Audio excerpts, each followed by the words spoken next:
What did you think about the banter going back and forth between Mary and Kody? It's very normal. Okay. This was the kind of thing that I would see that made me go, Friends, it's me, Meerab. And I welcome you once again to Starspill USA. Today's story is one that feels more like a scene from a drama series than reality itself. But this, my friends, is no scripted performance. It's unfolded on a quiet street in Flagstaff, Arizona, and it has left the neighborhood buzzing. Social media ablaze, and the man at the center of it all, humiliated beyond repair. The day had begun as any ordinary morning. Arizona's sun crept lazily above the horizon, spilling golden light across rooftops and lawns. Birds perched neatly upon telegraph wires and chimneys, greeting the dawn with their effortless chorus. Sprinklers hissed across fresh grass, sparkling like diamonds in the sunlight. Neighbors, still in their slippers, clutched mugs of steaming coffee whilst they stretched on porches or peeked out of windows, readying themselves for another day. Peace, routine, ordinary. And then came the sound. It was faint at first, carried on the morning air like an approaching storm. A low, heavy growl that belonged neither to a car nor to a delivery van. No, this was industrial, cold, metallic. A sound of purpose. With every second it drew nearer, rattling against fences, windows, and eardrums until its identity became undeniable. It was a tow truck. The truck crawled down the street, its engine snarling, its sheer presence an omen that something unpleasant was about to occur. Neighbors instinctively lifted their heads. Curtains twitched. Phones were snatched from tables. One by one, eyes shifted towards the same house, the one that belonged to Kody Brown, the once proud patriarch of sister wives. Now, Kody's home wasn't just any home. For years, it had been a symbol, the fortress from which he broadcast his image of control, family unity, and patriarchal strength. And parked in the driveway, catching the first blaze of sunlight, was his prized possession, his car. To others, it was just a vehicle. To Kody, it was everything. A badge of authority, a status symbol polished to perfection, a shield against whispers of failure. The truck slowed. Its brakes hissed like a warning serpent before it rolled to a stop in front of the Brown residence. The driver stepped out with the grim efficiency of a man who had done this 100 times before. Clipboard in hand, he was followed closely by two bank officials, their expressions carved from stone. Their uniforms bore the seal of repossession, a mark that carried both finality and humiliation. Neighbors leaned closer to their windows. Some slid open glass doors and stepped onto porches. Mobile phones tilted into position. Every angle, every second was being documented. The quiet of the morning had transformed into the hush of anticipation. Everyone knew something monumental was about to unfold. The lead officer produced a roll of fluorescent stickers, each one stamped with those fatal words in bold, merciless letters. Bank property seized. Without hesitation, he marched towards the car and slapped the first sticker across the driver's side window. The sharp snap of adhesive echoed down the street. Another sticker across the windscreen, then a third across the boot. Each sound was like a hammer blow, a public declaration that the car no longer belonged to Kody Brown. A collective gasp rippled through the street. "No way! That's Kody Brown's car," muttered one neighbor, unable to believe his eyes. "He didn't pay his loan? Can you imagine?" whispered another. But inside the house, Kody remained oblivious, sipping his morning routine into a fragile bubble that was seconds away from bursting. Outside, the tow truck driver knelt by the wheels, attaching chains with heavy clanks of iron against steel. Each metallic ring against the rim was a drumbeat of downfall, a sound that turned stomachs and quickened pulses. It was the sound of permanence. Then the front door flew open. Kody burst out onto the driveway, hair tousled, face flushed, his energy vibrating somewhere between fury and panic. His voice split through the morning air. "What the hell do you think you're doing?" The bank officer didn't flinch. His tone was cold, rehearsed, as though he had recited these very words countless times before. Sir, this vehicle is under repossession by order of the bank. Multiple notices were issued. Payments have not been made. The words struck like bullets. Cody's jaw tightened, his fists clenched at his sides. He began to pace, muttering, growling. A caged beast whose territory had been invaded. No, no, no, this is my car. You can't take this. I'll handle it. I'll make a call. Just wait. But the officer did not wait. He gave a short nod, and the hydraulic lift roared into motion. The car groaned as its front tires were pulled from the ground. The noise was harsh, mechanical, pitiless. The car tilted upwards, helpless beneath the machine. Neighbors could hardly contain themselves. More had spilled onto the street now, pajamas and all, holding their phones aloft like witnesses at an execution. Within minutes, these clips would flood TikTok, Instagram, and Facebook, spreading faster than fire through dry grass. Some neighbors watched with genuine shock, others with a cruel sort of delight. To them, it wasn't just a repossession. It was the symbolic unraveling of a man who had once strutted through their street as though untouchable. From inside, the house came another voice, softer, pleading. Robin's voice. Cody, stop yelling. You're only making things worse. But Cody couldn't hear her. His pride was roaring too loudly. He jabbed a finger towards the bank officials, his voice shaking with rage. Do you have any idea who I am? Do you have any idea? This is harassment. This is a mistake. But the reply was unmoved, delivered with clinical detachment. Sir, this is not personal.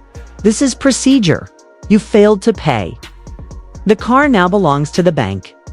The words were final, undeniable, and devastating. They cut deeper than any neighbor's gossip, deeper than any sarcastic quip from the street. Still, the comments floated through the air, sharp as knives. Guess the sister wive's paycheck doesn't stretch that far anymore. Should have paid his bills instead of buying land he can't even build on. For Cody, the sting wasn't just in the loss of a vehicle. It was in what the car represented. This was the car he had driven when Christine left, the one he used to escape during arguments with Janelle. The one he proudly displayed during filming as though to scream, I'm still in control. Now, that illusion of control was being hoisted onto a tow truck in front of an entire neighborhood. The truck driver climbed back into his cab. Hydraulics hissed. The vehicle bounced once, then was dragged mercilessly down the street. The proud symbol of Kody Brown's authority had become nothing more than seized property, hauled away under the lenses of dozens of phones, and then came the silence. The kind of silence that falls not from peace but from humiliation. Exchanged glances. Some shook their heads in pity, others smirked as though they had witnessed the mighty fall. Cody stood trembling on the driveway, fists clenched, chest heaving, his once impenetrable image shattered.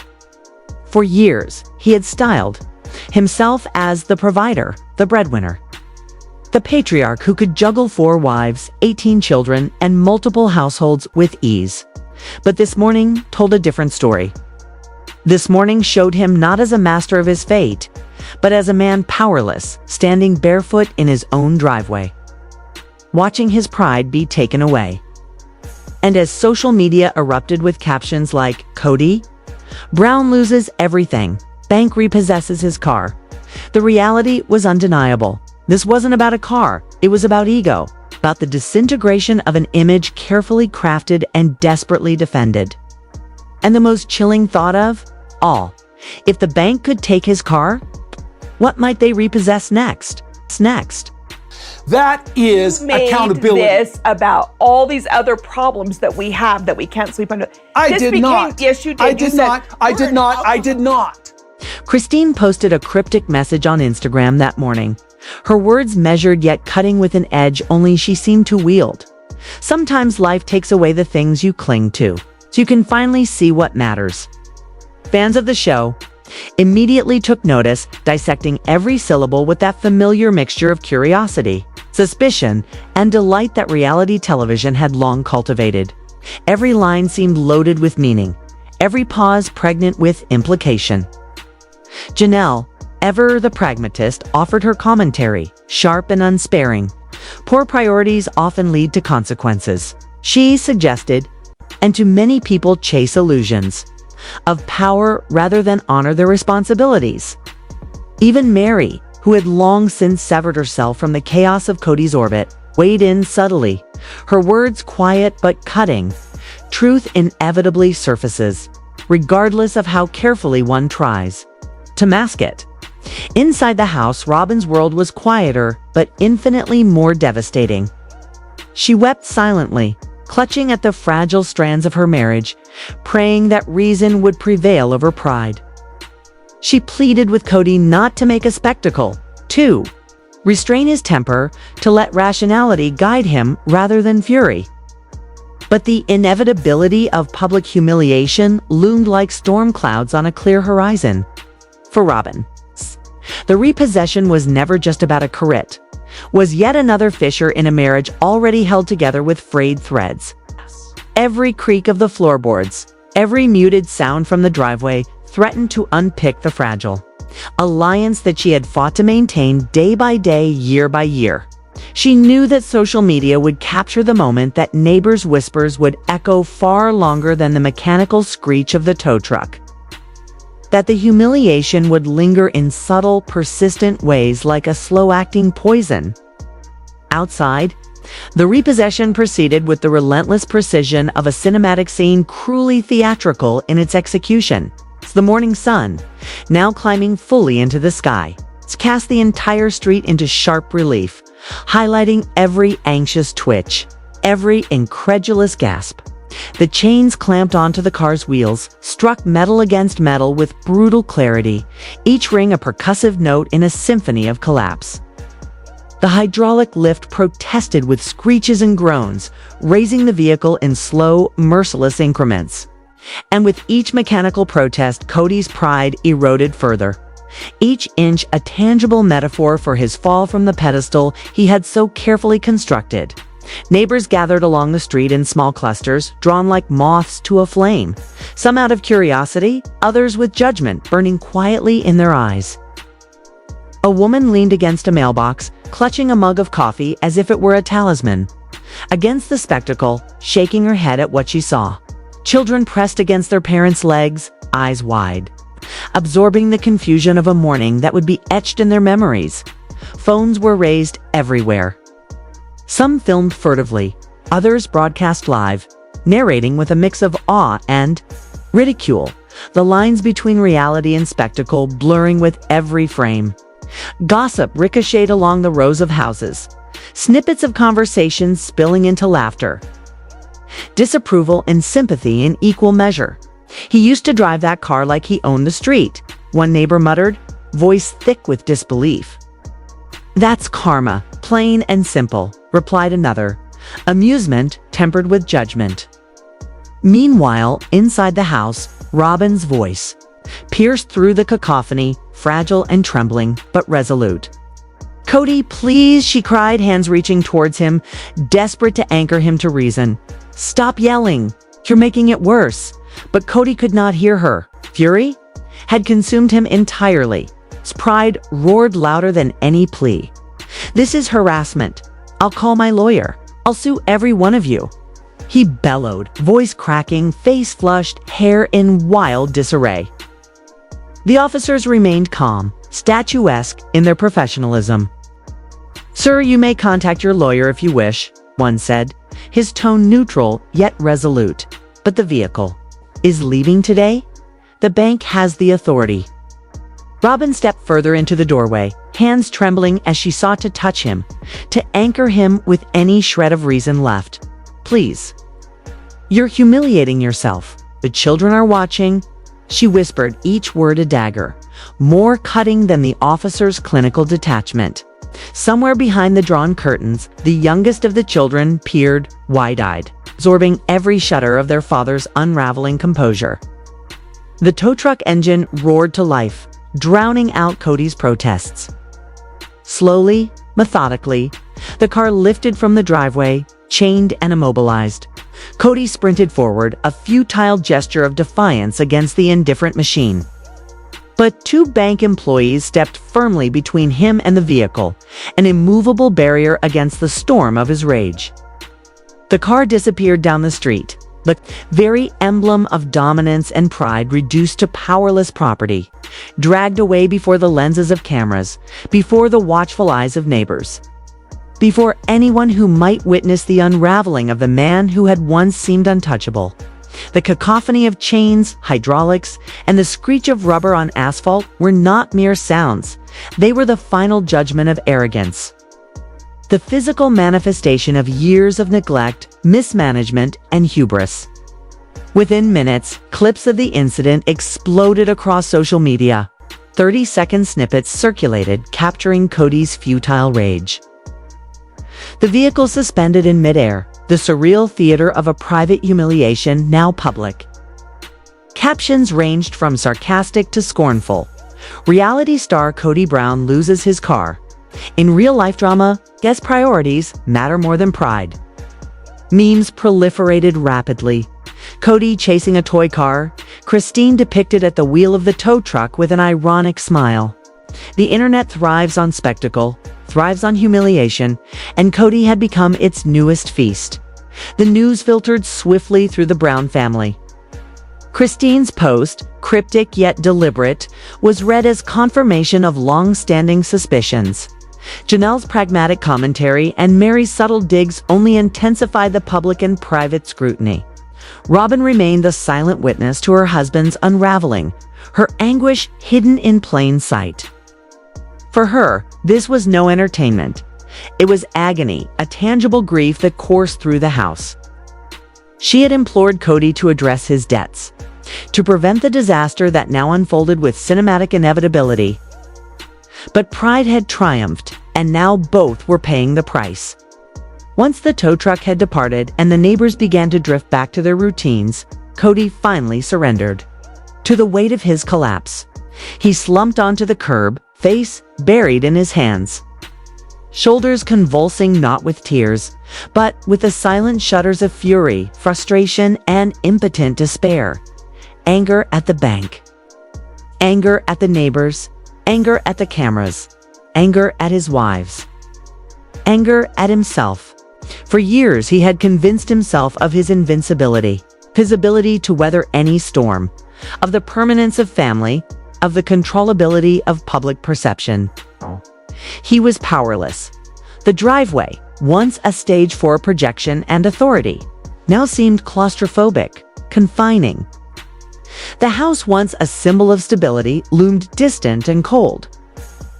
His pride, once shining as brilliantly as the car now gone, lay shattered. This was not merely a repossession, it was a metaphor, a testament to the erosion of control over his family, his finances, his image. The humiliation would echo far beyond the street of Flagstaff, immortalized online, dissected, ridiculed, and archived forever. Kody Brown's fall was years in the making, built on arrogance, denial, and a cascade of poor decisions.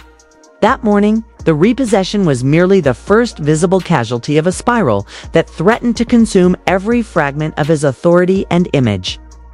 The car was gone, but the symbolic weight of its loss, the public spectacle, and the shattering of ego ensured that the collapse would be remembered long after the engine of the tow truck had gone silent.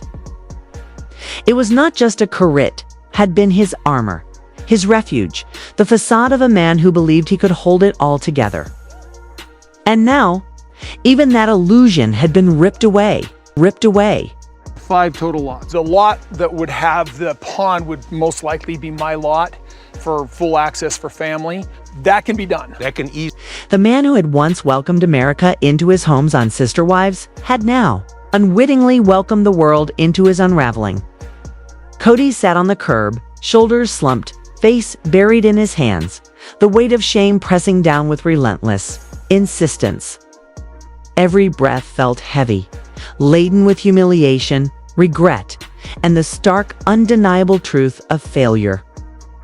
Neighbors returned to their kitchens, the comforting aroma of freshly brewed coffee mingling with the soft hum of suburban life. Children trudged toward buses, backpacks sliding off shoulders, oblivious to the chaos that had unfolded mere feet away. Inside, Robin moved quietly, seeking refuge in the muted sanctuary of the house. Every step heavy with the knowledge of what had just transpired. This wasn't just a car. It was a symbol of identity, authority, pride, a meticulously curated illusion of control, now stripped bare. Cody could feel the weight of every mistake, every skipped payment, every ignored warning, crushing him in the open air. For years, he had carefully constructed the persona of invincibility, the patriarch who could weather storms, the man who commanded respect, the figure who guided his family and captivated viewers. Today, that persona lay in pieces at his feet. And beyond the street, the world began to awaken to the spectacle. In an era where every smartphone is a potential lens, no failure remains private. By the time Cody had sunk fully into despair, the first clip had already been uploaded. Less than 40 seconds, yet it captured everything. The tow truck hoisting his prized vehicle. Cody's furious shouts, Robin's trembling, desperate voice from the doorway. A simple caption summed it all. When reality TV becomes real reality? Kody Brown car seized. Minutes turned into hours. Views skyrocketed from hundreds to millions. Commies flowed in like a torrent. Karma finally arrives with a tow truck. Christine must be laughing her head off right now. Guess you shouldn't skip child support to buy a new ride? Social media erupted, spreading the clip from Facebook groups to TikTok trends, from Twitter hashtags to Instagram reels. Memes emerged faster than wildfire could burn. One captured the car suspended midair, mocking his financial decisions. Another remixed Cody's furious shouting into a beat drop song, the rhythm accentuating his helplessness. The most cutting juxtaposition featured Christine, serene in her new home, smiling across from Cody, screaming at the tow truck. Her upgrade versus his downgrade. Fans devoured it all. Reddit threads buzzed endlessly with debate. First, the car, next the land, wrote one. Robin's dream life turning into a nightmare, commented another. For viewers, this wasn't stage drama, it was raw, unfiltered, unpolished, irresistible reality. Even the wives contributed subtly, knowingly or not, to the narrative. Christine shared a photo of herself, a cup of tea in hand, her expression calm, her grin quiet but victorious. Sometimes you just sit back and watch life unfold. Janelle offered a pointed reminder on responsibility. The choices you make today echo into tomorrow. Choose wisely. Mary, ever enigmatic, wrote, "The masks eventually slip. Truth always reveals itself." Robin, meanwhile, remains silent. Her social feeds were dark, empty, a reflection of her grief, her heartbreak. Insiders reported that she cried for hours after the tow truck departed, mourning not herself, but her children. They didn't need to see that, she confided. Her voice barely above a whisper, the weight of maternal guilt heavy in every syllable. The story didn't remain within suburban walls for long. Mainstream media picked it up with relish. Headlines splashed across gossip websites. Kody Brown's car repossessed in public humiliation. Bank seizes Brown patriarch's vehicle. Sister wives star faces financial implosion. Entertainment programs replayed clips with dramatic commentary, contrasting Cody's meltdown with Christine's serene new life, a visual metaphor of what was lost versus what was gained. The car had become more than an object. It was a symbol, a totem of authority, pride, and personal control. Inside, Robin bore the personal consequences. She felt every whisper of judgment, every subtle glance from neighbors, the tension in the children's steps and words. She tried to shield them to maintain calm, but the household had been irrevocably altered. The children's voices, usually carefree, were now tinged with hesitation. The small inquiries, "Daddy, why is everyone looking at our house?" were lodged like tiny arrows in Robin's heart. She longed to offer a simple answer, a soothing balm to their confusion, but there was none. All she could do was gather them, hold them, and whisper that everything would be okay, even when she herself could not be sure. Cody, meanwhile, reached for any sense of agency.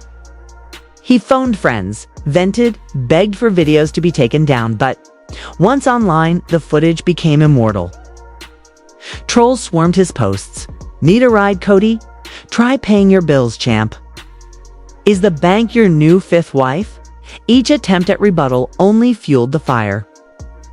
By day's end, what had begun as a local repossession had become a cultural phenomenon, dissected and debated by millions. The financial consequences loomed as ominously as the public shaming. A car repossession is rarely isolated. It rattles every part of a life structured on image and debt. Credit scores plummeted. Mortgages became uncertain. Loans were jeopardized. Every payment misstep magnified under the unforgiving gaze of public attention. Coyote Pass, once envisioned as his legacy, now teetered precariously. Bills, deadlines, and projects loomed like predators, the redinct warnings flashing like silent alarms. Every misstep, every lapse, had immediate and tangible consequences. Cody now faced three paths forward. Door 1, denial. Blame the bank, the cameras, the public. Fight online, preserve ego, maintain noise, but achieve nothing of substance. Temporary attention, but lasting damage. Door 2, transaction. Monetize the downfall interviews, specials, spin-offs. Pain turned to currency. Fleeting relief, but underlying issues untouched. Door 3, change. The hardest path. Admit mistakes, confront reality, call creditors, consult advisors, consolidate, cut excess.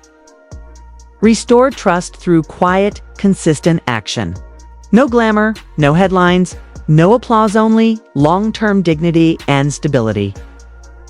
In the bedrooms upstairs, the children slept, unaware of the viral storm, yet acutely aware of the tension that lingered like a shadow. Robin's rules were simple. If we cannot afford it, we do not buy it. If we owe it, we pay it. If we promise, we keep it. No magic, no performance, just responsibility, accountability, and protection of family above spectacle. Perhaps weeks later, there could be quiet. Afternoons, no tow trucks, no neighbors filming. A humble car, legally owned, insured, and used responsibly. A man seated in a plain office chair, signing a payment plan, fingers steady, breaths measured. The slow, unglamorous work of rebuilding trust and restoring stability, a work invisible to the internet, yet monumental to a family's future. Humiliation had served as a mirror, sharp and unyielding. It reflected not only mistakes, but priorities, relationships, and character. Vehicles can be repossessed. Credit can be rebuilt. Land can be sold and resold. But trust. Trust is earned in quiet, consecutive days of integrity and responsibility. That morning began with a tow truck. It had taken more than a correct, had stripped illusions, ego, and comfort. It had exposed vulnerability, revealing the fragile, priceless structure of family, accountability, and legacy. And within that exposure lay the possibility of redemption, a chance to rebuild, to restore, to choose, and to grow beyond spectacle, beyond social media, beyond humiliation. And that's today's Sister Wives Drama Update, friends. If you enjoyed this story, make sure to subscribe to Starspill USA and hit the bell icon so you never miss the latest twists, scandals, and exclusive Brown family scoops. We'll continue bringing you insider